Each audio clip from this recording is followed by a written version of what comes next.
dans l'enceinte de prison d'Indolo, sur l'avenue Flambeau numéro 9, dans la commune de Barumbu, à Kinshasa. Affaire à continuation. RP numéro 054-11.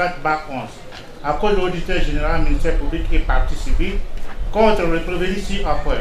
Le commissaire supérieur Christian Ngoy Kenga, commissaire supérieur adjoint Paul Mouilambo, Londo, commissaire Jacques Migabo 15. Prévenu de détournement d'armes et munitions de guerre, association de malfaiteurs, enlèvement, assassinat, terrorisme et des insultes faites à Kinshasa le 7 janvier 2022.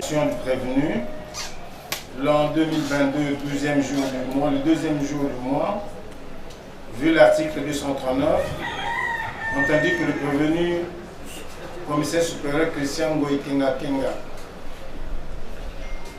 en détention à la prison militaire de Ndolo dans la commune de Barumbu à Kinshasa, régulièrement cité, refuse de comparaître devant la haute cour militaire siégeant dans la scène de la dite prison. Nous, signé colonel Bondé Egbawa Jean-Pierre, greffier du siège, nous trouvons dans la scène de la prison militaire de Ndolo, donnons sommation au prévenu précité, lequel refuse de comparaître au motif qu'il est malade, en fait de quoi nous avons dressé le présent procès verbal en présence des agents ci-dessus et le prévenu refuse de signer. Il s'agit de Moussa Sarolan, commandant second, DS, Mungi Lancélé, capitaine chef détention, et Kapwadi Mouda AC, chef bâtiment. Les parties civiles. Au plaidoyer et conclusion des parties civiles et éventuellement le réquisitoire du ministère public. Nous allons commencer par les parties civiles et nous demandons qu'il y ait une très bonne organisation pour qu'il n'y ait pas de redite. Les parties civiles, vous avez la parole. Mais l'instruction de cette cause à charge des prévenus a révélé que le double assassinat avait été planifié, prémédité et perpétré par l'inspecteur général de la police, John Numbi, avec le concours du commandant du bataillon Simba, un bataillon qui était à sa solde comme une milice.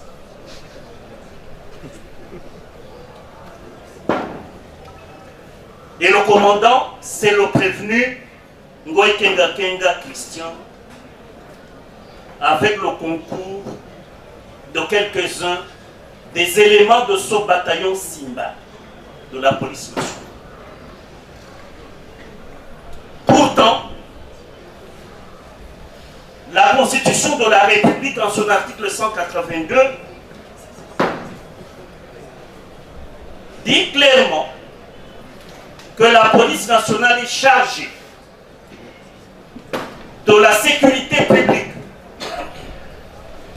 de la sécurité des personnes et de leurs biens, du maintien et du rétablissement de l'ordre public ainsi que de la protection rapprochée des hautes autorités.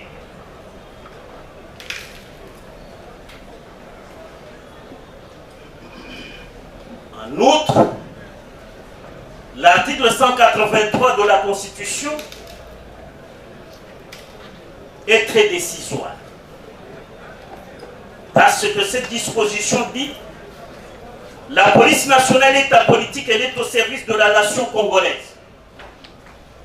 Nul,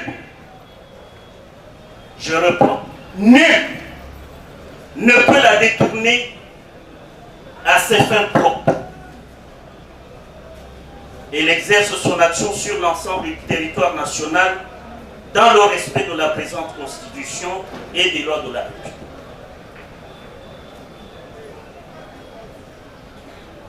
Monsieur le Président, Monsieur de la Cour, Monsieur l'auditeur général, la peine qu'éprouvent les Congolais, le peuple congolais, c'est que même l'armée, à travers le général Djadidi a été associé à ce double assassinat. Pourquoi? Parce que c'est lui qui a converti sa parcelle en un cimetière où devait être creusé le tombeau qui aurait enseveli jusqu'à ce jour Fidel Bassam. Mais que disent les articles 187 alinéa 3 et 188 de la Constitution par rapport à la protection ou à la mission de l'armée? Dans les conditions fixées par la loi, c'est l'article 187 alinéa 3. Les forces armées participent en temps de paix au développement économique, social et culturel, ainsi qu'à la protection des personnes et de leurs biens. Article 188. Les forces armées sont républicaines. Elles sont au service de la nation toute entière. Nul ne peut, sous peine de haute trahison, les détourner à ses fins propres. Elles sont apolitiques et soumises à l'autorité civile. Monsieur le Président, Monsieur de la Cour, Monsieur l'auditeur général, en rappelant à la Cour les arriérés qui donneraient à son procès un goût d'inachevé,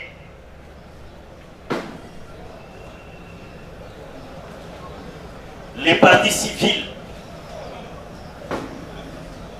à travers les présents prolégomènes, vont vous développer, vont vous exposer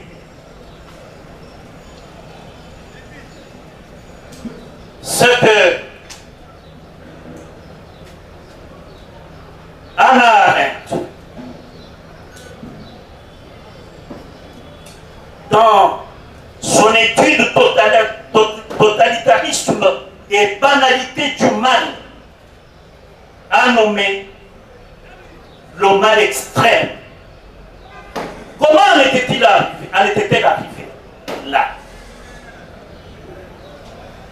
Comme vous le savez, en 1961, nous sommes en avril,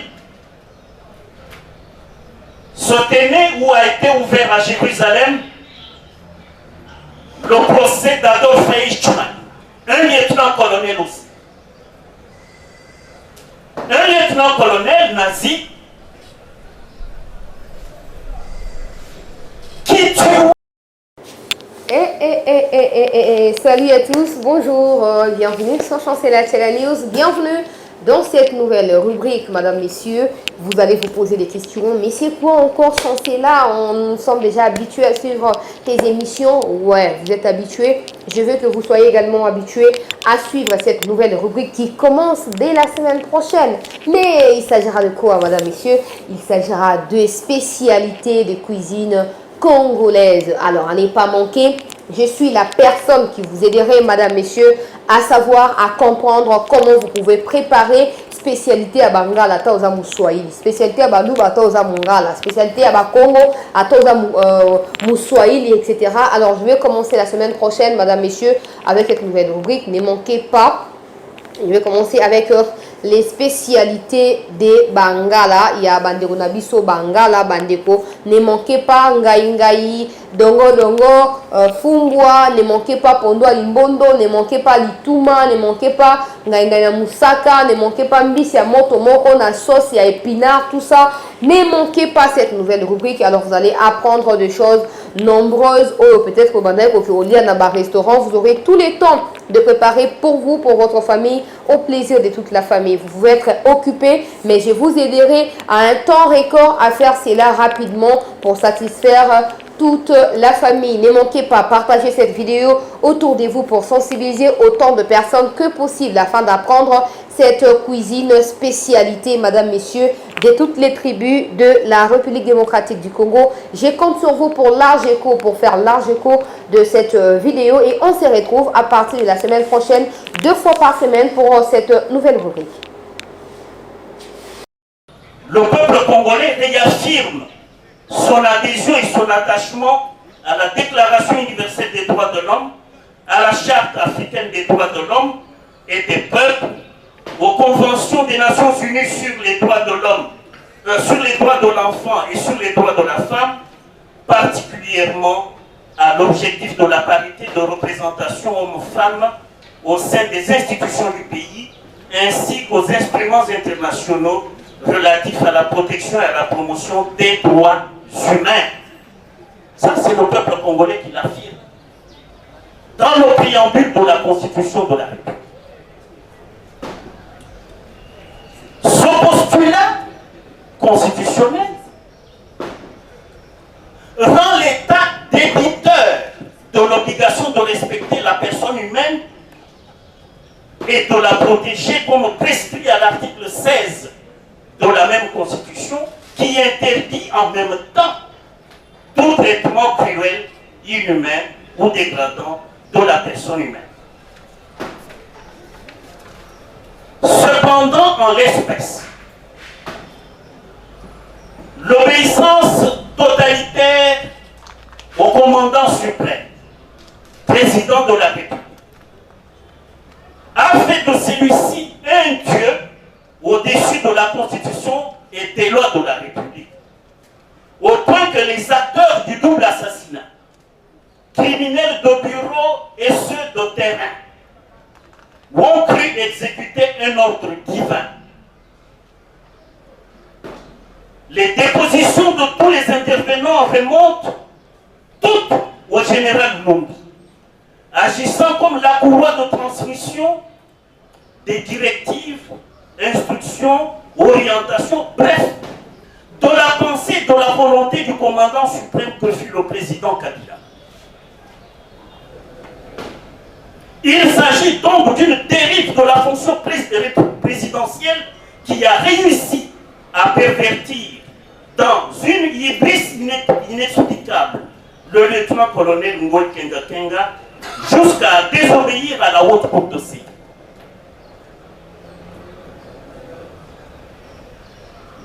Le deuxième fléau, c'est l'exécution des ordres manifestement illégaux. Tandis que l'article 28 de la Constitution de la République dispose « Nul n'est tenu d'exécuter un ordre manifestement illégal. Tout individu, tout agent de l'État est délié du devoir d'obéissance lorsque l'ordre reçu constitue une atteinte manifeste au respect des droits de l'homme et des libertés publiques et des bonnes mœurs. La preuve de l'illégalité manifeste de l'ordre incombe à la personne qui refuse de l'exécuter.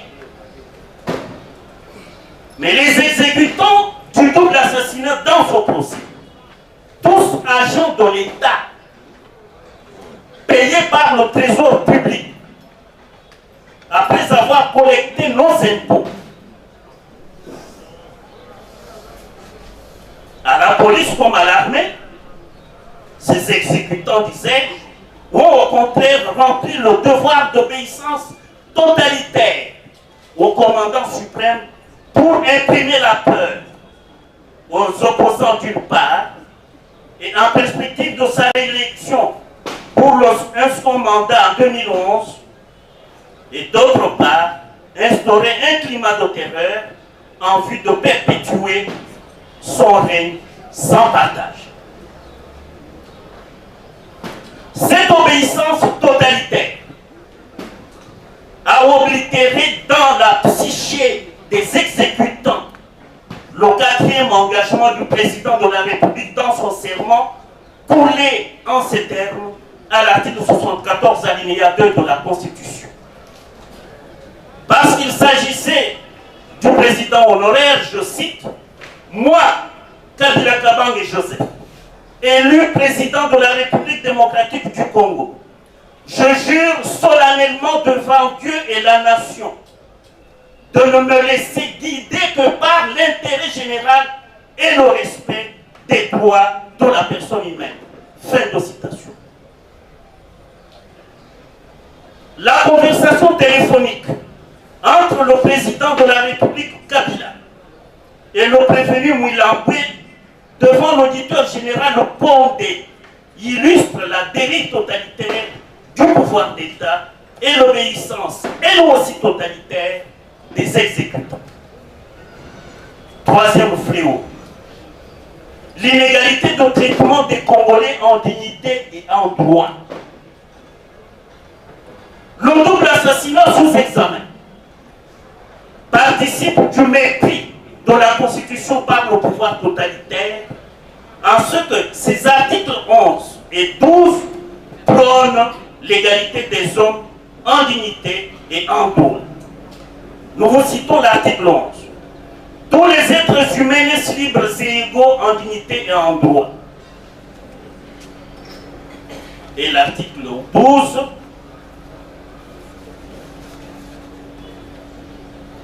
Tous les Congolais sont égaux devant la loi et ont droit à une égale protection des lois. Mais le traitement infligé aux victimes du double assassinat est équivalent au crime d'apartheid, défini à l'article 7 du traité de Rome, le traité de la Cour pénale internationale, traité dûment ratifié par la République démocratique du Congo. Cet article définit l'apartheid comme des actes, à son article 7, comme des actes inhumains commis dans le cadre d'un régime institutionnalisé d'oppression systématique et de domination d'un groupe sur tout autre groupe ou tous autres groupes et dans l'intention de maintenir ce régime. Cette définition-là, puisée dans le traité international de la Cour pénale internationale, démontre que le double assassinat n'est rien d'autre que le renforcement par peur, par la terreur du régime totalitaire. À cette fin, le bataillon institutionnalisé Simba communautarisait des éléments issus d'une même souche identitaire, à la tête duquel trônait le général Numbi, à l'époque inspecteur général de la police nationale congolaise, dont l'hygiène de vie consistait à tuer les Congolais au nom du commandant suprême. Et ce bataillon sera mis sur pied de guerre pour traquer et anéantir toute velléité de contestation, de déballage des dossiers tenus secrets d'État, en instaurant la terreur à l'horizon 2011, année de la présidentielle. Les exécutants communautarisés du général Numbi ne pouvaient que remplir leur devoir d'obéissance totalitaire pour maintenir le régime oppresseur, totalitaire et d'apartheid. Le quatrième fléau, c'est l'aversion du pouvoir d'État à l'égard des associations des droits humains. Chose curieuse, parce qu'au terme de l'article 37 de la Constitution, cette Constitution de la République, son article 37 dit ceci: l'État garantit la liberté d'association. Les pouvoirs publics collaborent avec les associations qui contribuent au développement social, économique, intellectuel, moral et spirituel des populations et à l'éducation des citoyennes et des citoyens. Cette collaboration peut revêtir la forme d'une subvention. La soumission du peuple congolais à la pensée unique et totalitaire ne pouvait qu'indigner les associations de défense et promotion des droits humains dont la voix des sans-voix pour les droits de l'homme que dirigeait le sémillant Floribert Chebeya. L'indignation de ce grand défenseur des droits humains contre les massacres de Boundoudia Congo au Congo central en 2007-2008 et son engagement à porter l'affaire à la Cour pénale internationale ainsi que son incursion contre l'arrestation de Golden Misabiko à Lubumbashi où la tête de Chebeya était mise à prix à concurrence de $40 000. Le lanceur d'alerte Misabiko Golden ayant dénoncé le contrat léonin au détriment de la République, signé par le gouvernement congolais, le gouvernement Mouzito, représenté par le ministre Denis Kabwiloulou et Areva. Areva, c'est une société française, elle est devenue, je crois, Avena, qui était représentée à l'époque par Madame Lagardère en 2009. Avait suffi, donc, cette indignation et cette implication de Chebeya, tout ça avait suffi pour que le régime totalitaire signale l'arrêt de mort de Floribert Chebeya en prétextant, selon le témoin Mukalaï Daniel, qu'il était un agent de la CIA qui en voulait au président Kabila.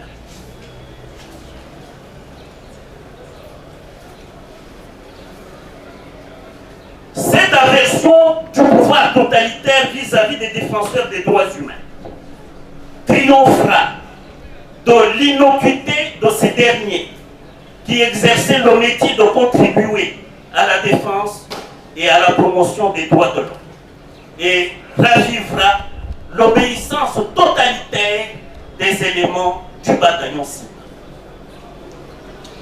Cinquième fléau, évitement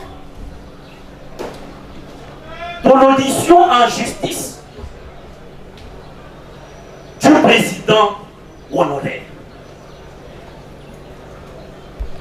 À la lumière de l'article 150 alinéa 1er de la Constitution, le peuple congolais, pour le compte duquel la justice est rendue en République démocratique du Congo, a confié à la haute cour d'Océan une mission exaltante et de très haute responsabilité sociale, être le garant des libertés individuelles et des droits fondamentaux des citoyens.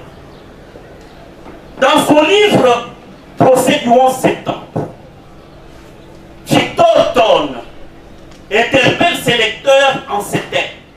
Nous citons: si nous avons le droit d'être libres, nous avons le devoir d'empêcher que l'on nous rende esclaves. Assister ou rester silencieux face au mal, c'est assister le mal. Il suffit que les hommes de bien ne fassent rien pour que le mal triomphe. Fin de citation. Les hommes de bien composent cette cour, la haute cour. Son bien est ce que Emmanuel Lévinas,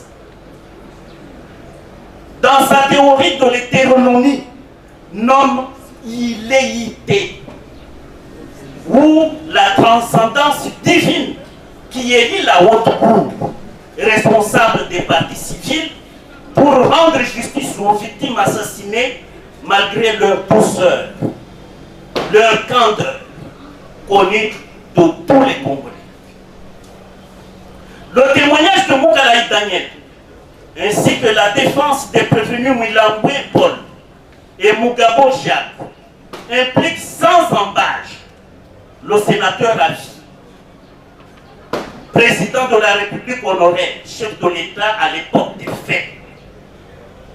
Comme l'enseigne Badinter, Robert, le cœur de justice, nous citons, le cœur de justice, c'est l'égalité des chances et la liberté dans le débat contradictoire. Fin de citation. L'occasion est donc donnée à la haute cour par le prévenu Mwilambwe d'exploiter par avant dire droit l'économie de l'article 253 alinéa 4 du Code judiciaire militaire pour que le premier sénateur à vie congolais vienne apporter sa version des faits afin d'éclairer davantage sa religion. La haute cour de CEI ne peut nullement s'afficher frileuse quant à cette audition du sénateur à vie, car les articles 4 et 5, dernier alinéa, de la loi numéro 18/021 du 26 juillet 2018 portant statut des anciens présidents de la République élus.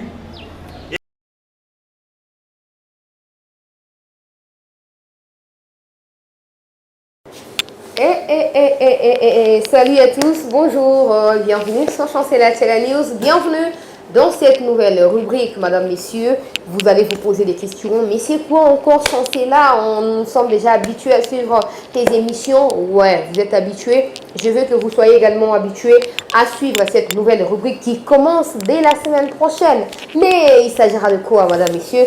Il s'agira de spécialités de cuisine congolaise. Alors, à ne pas manquer, je suis la personne qui vous aiderait, madame, messieurs, à savoir, à comprendre comment vous pouvez préparer spécialité à Bangala, Taoza Mouswahili, spécialité à Balouba, Taoza Mongala, spécialité à Bakongo, à Taoza Mouswahili, etc. Alors, je vais commencer la semaine prochaine, madame, messieurs, avec cette nouvelle rubrique. Ne manquez pas. Je vais commencer avec les spécialités de Bangala. Il y a Bandeko Nabiso Bangala, Bandeko. Ne manquez pas Ngai, Dongo, Fumbwa. Ne manquez pas Pondo Limbondo. Ne manquez pas Lituma. Ne manquez pas Ngai na Moussaka. Ne manquez pas Mbisi ya Moto Moko na sauce, ya épinard, tout ça. Ne manquez pas cette nouvelle rubrique. Alors vous allez apprendre des choses nombreuses. Oh, peut-être au Bandeko au restaurant, vous aurez tout le temps de préparer pour vous, pour votre famille, au plaisir de toute la famille. Vous pouvez être occupé, mais je vous aiderai à un temps record à faire cela rapidement pour satisfaire toute la famille. Ne manquez pas, partagez cette vidéo autour de vous pour sensibiliser autant de personnes que possible afin d'apprendre cette cuisine spécialité, madame, messieurs, de toutes les tribus de la République démocratique du Congo. Je compte sur vous pour large écho, pour faire large écho de cette vidéo et on se retrouve à partir de la semaine prochaine, 2 fois par semaine pour cette nouvelle rubrique. Une disponibilité permanente, même à venir et répondre devant la haute. Une disponibilité permanente à faire montre d'une fidélité sans faille envers la nation, le peuple congolais et les institutions de l'État. L'article 68 de la Constitution compte la haute cour parmi les institutions de l'État. Donc, devant vous, Joseph Kabila a le devoir civique, patriotique et de loyauté pour venir répondre et contredire Mouilamboué. C'est ça l'intérêt qu'enseigne le grand juriste français Robert Badinter dans ce que je venais de vous citer comme sa leçon, le débat contradictoire.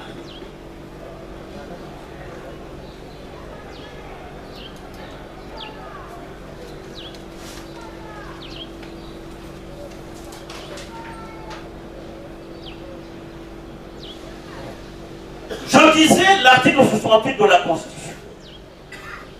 Parce que la haute cour est une institution de l'État, créancière des devoirs de civisme, patriotisme et loyauté, dont elle attend l'exécution exemplaire par l'ancien président de la République élu, au fin d'un débat contradictoire avec le prévenu Mouilamboué, principalement et subsidiairement avec tous les autres intervenants. Son double assassinat a certainement amoché l'éclat de la République démocratique du Congo. Et le peuple sonné en réfère à la haute cour d'Océan.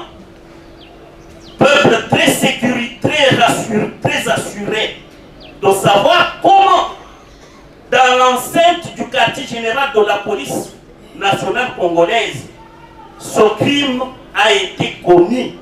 Et pourquoi l'a-t-il été par les agents publics de l'État, débiteurs de la protection des personnes et de leurs biens. Par ces motifs, sous toutes les réserves que nous plaise à la haute cour d'Ossé d'adjuger les présents prolégomènes par avant dire droit en procédant à l'audition de l'ancien président de la République élu et sénateur Afi, honorable Kabila Kabang Joseph, en vertu de l'article 253, dernier alinéa du Code judiciaire militaire. Frais comme de droit, ce sera justice et la haute cour aura mérité de la patrie. Parce que j'ai commencé mon intervention. Organisation de promotion des défenses des droits de l'homme est donc censée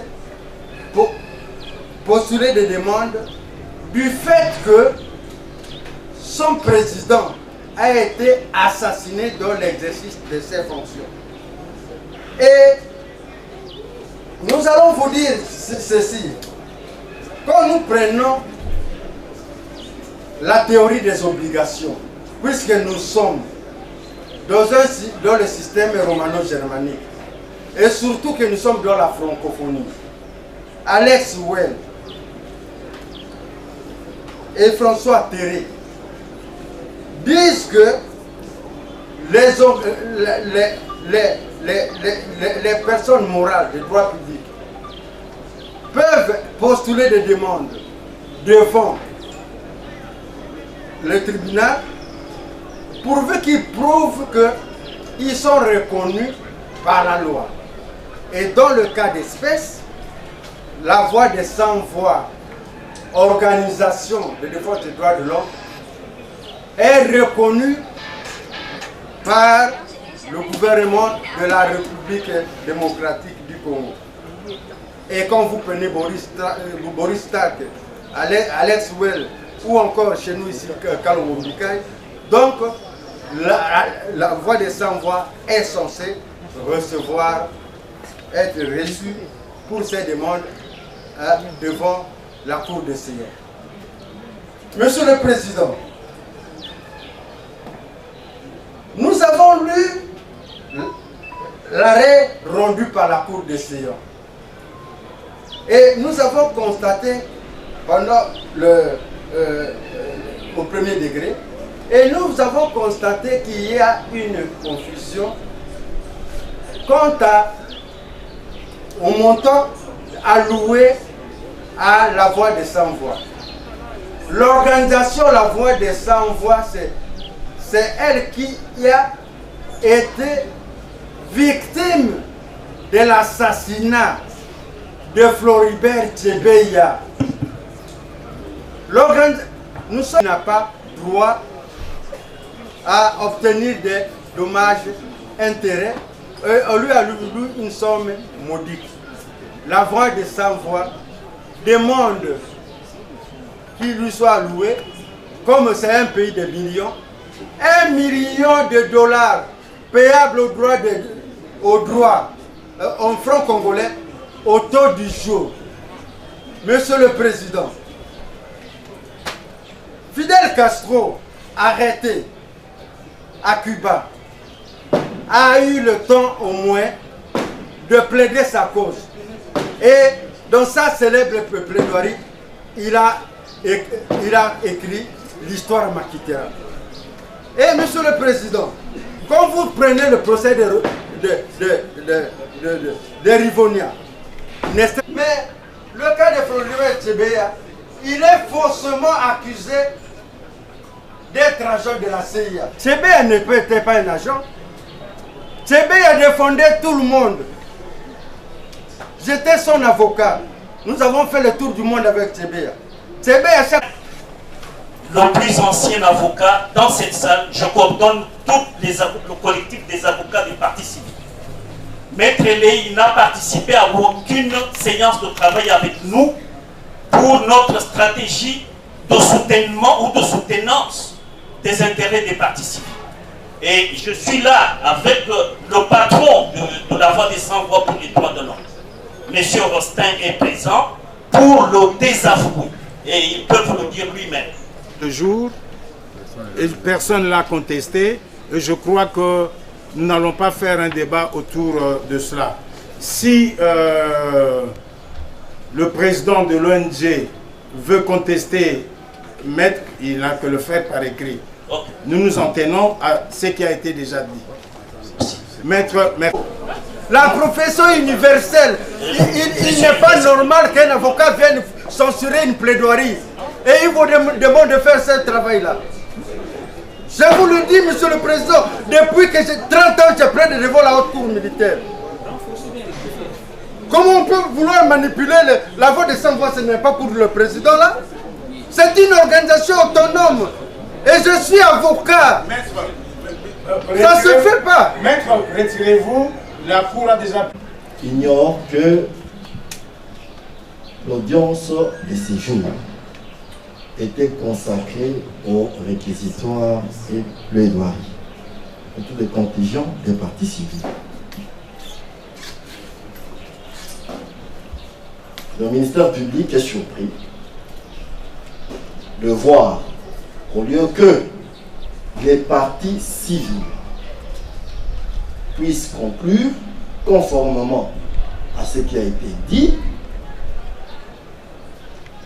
elles viennent de déposer ce que les partis civils elles-mêmes appellent les prolégomènes. Et là, Monsieur le Président, c'est un autre débat. Un autre débat dans la mesure où nous attendions les conclusions des partis civils. Les conclusions des partis civils n'ont pas été faites. Il sera pratiquement difficile pour l'officier du ministère public de faire son réquisitoire. L'article 74 est clair à ce sujet de déroulement. Puisqu'il s'agit d'une demande des partis civils pour des cas qui n'ont pas été suffisamment exploités par la Cour,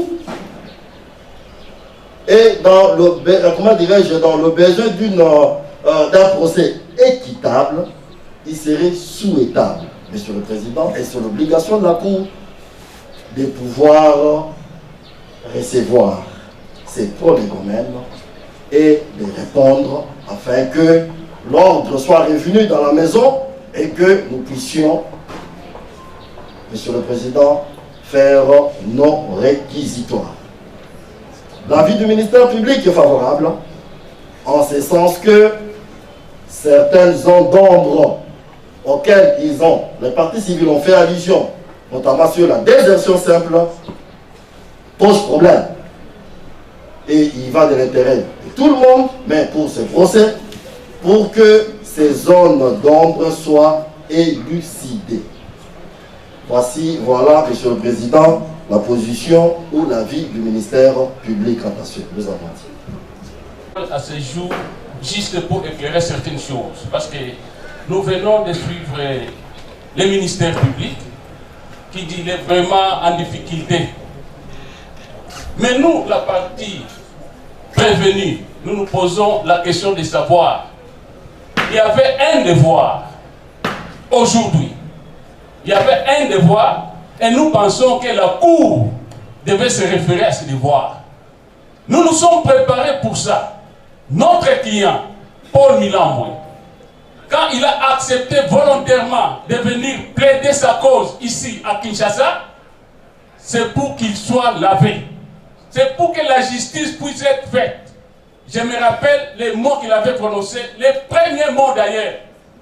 Monsieur le Président, votre honneur, je suis venu en République du Congo, la République démocratique du Congo, pour comparaître. Si réellement vous trouvez que non, je suis impliqué de loin ou de près dans ces doubles assassinats, Monsieur le Président, votre honneur, n'hésitez même pas une minute à me condamner. Mais si vous trouvez que non, dans tout ce qui s'était passé, je ne suis impliqué ni de près ni de loin, Monsieur le Président, votre honneur, vous avez l'obligation de m'acquitter. Voilà le mot que Milan avait dit. Et je pense que la Cour devait quand même se référer à tout ce qui a été dit.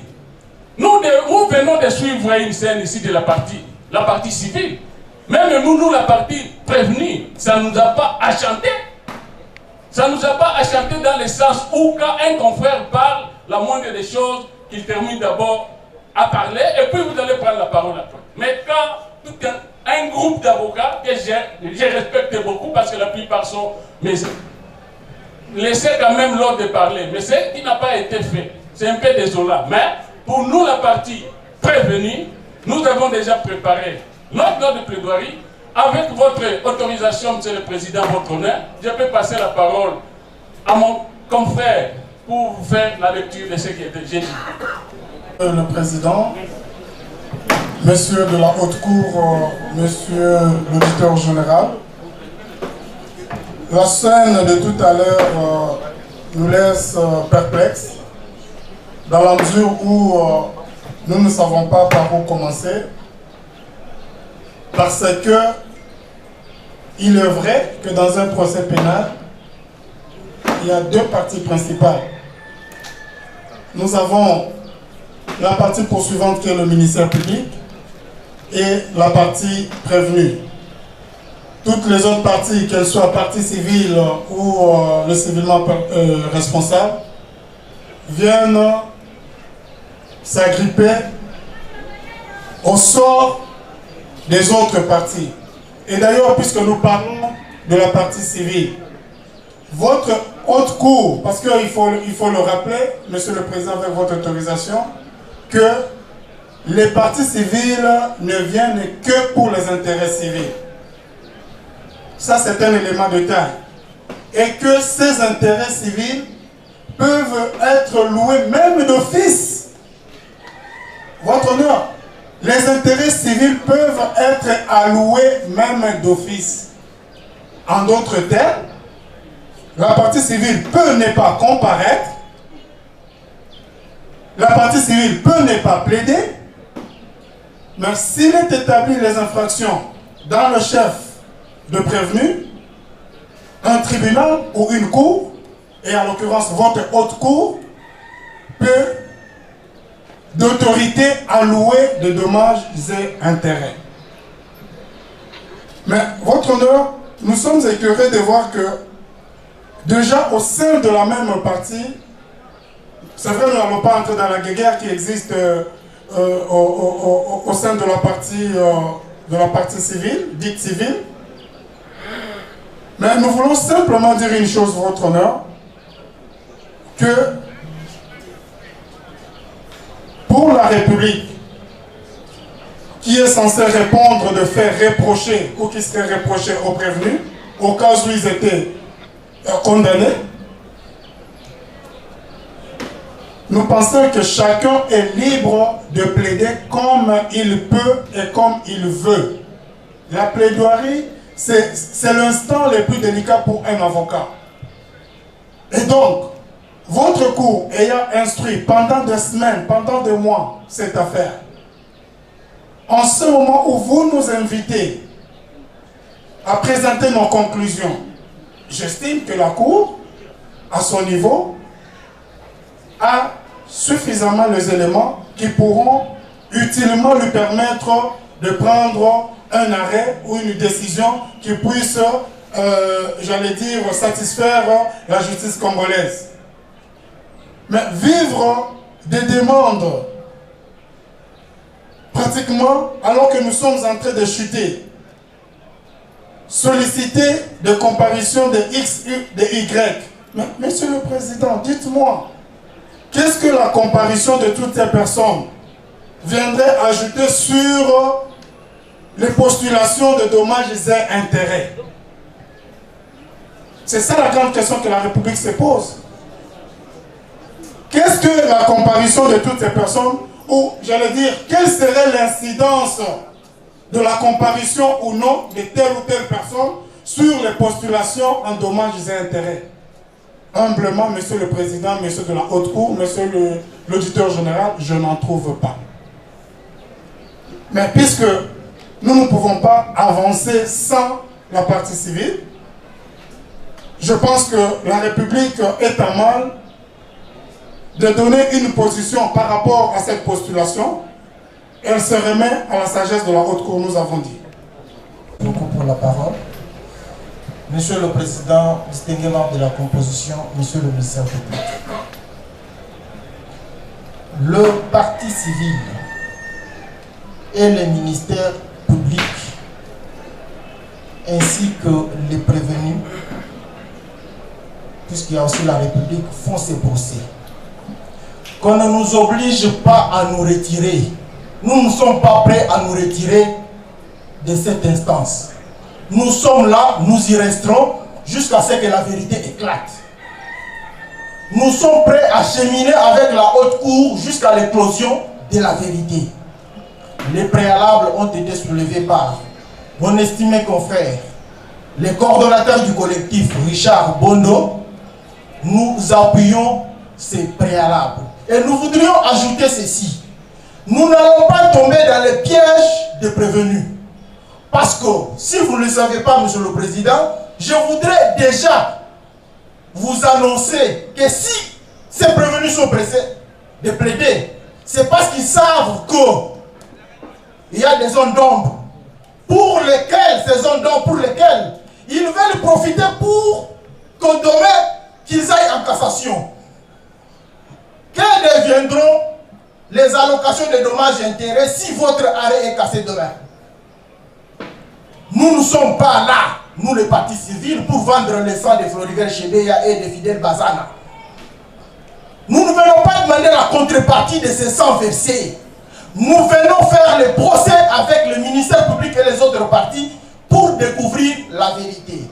Monsieur le Président, distingué membre de la compagnie, Monsieur le ministère public, vous vous êtes référé à l'article 249, autrefois pour dire toutes les questions en suspens, vous allez les soulever dans l'autre procès. Nous voudrions bien les soulever dans l'autre procès, qui sera peut-être ouvert bientôt. Mais dans l'autre procès, nous n'aurons pas Paul William pour lui poser des questions en rapport avec la désertion. Or, c'est là le piège. Ils veulent que par rapport à ça, que les zones d'ombre demeurent, pour que demain, qu'ils aillent en cassation, qu'il aille en cassation. Nous n'accepterons pas que l'arrêt que vous allez rendre demain soit cassé après-demain. Monsieur le Président, que faites-vous de l'article 14 du pacte international sur le droit civil et politique? Cet article 14 qui garantit le procès équitable. Sans être l'avocat de Paul Mulamboui, j'ai dit qu'il est poursuivi pour désertion simple. Nous sommes obligés, nous, quand bien même il y a des règles ordinaires qui veulent à ce que les partis civils viennent pour postuler les dommages d'intérêt, nous disons, ça c'est la théorie. Mais en pratique, qu'est-ce qui se passe? Les partis civils accompagnent le ministère public dans l'administration de la preuve. Nous l'avons fait activement devant votre haute cour. Et il y a des éléments qui vous ont suffisamment guidé que les partis civils vous ont apporté. Et d'ailleurs, si nous sommes dans cette phase, c'est parce qu'un travail a été fait par les partis civils. Et nous voudrions que la vérité soit celle que nous recherchons, que ce soit la vraie vérité qui sera coulée dans votre décision. Les partis qui ont joué un rôle ou un autre dans le double assassinat, on ne sait pas. Mais lorsque nous disons que nous avons besoin d'avoir ces personnes, c'est l'avis du ministère public, pour savoir quelle est la partition de chacun dans ce double assassinat. Pensez-vous qu'avec le passage de ces personnes appelées comme témoins, la vérité ne pourrait pas éclater? Monsieur le Président, nous avons pleinement confiance en la haute cour.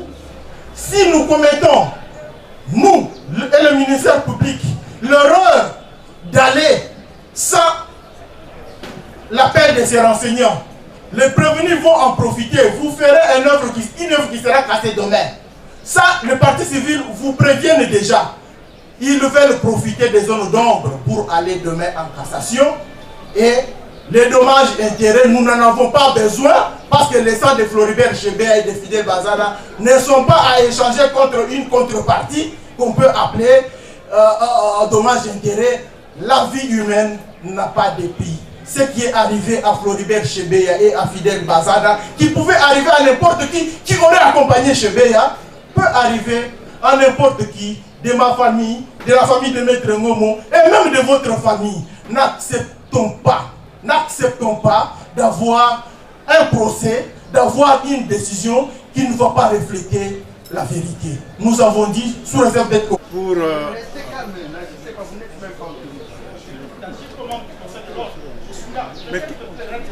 Maître, attention, je disais, nous renvoyons la cause au mercredi prochain 19 pour rencontrer la préoccupation de la partie civile. Merci beaucoup, Monsieur le Président. Merci. Honneur à la Cour. Merci.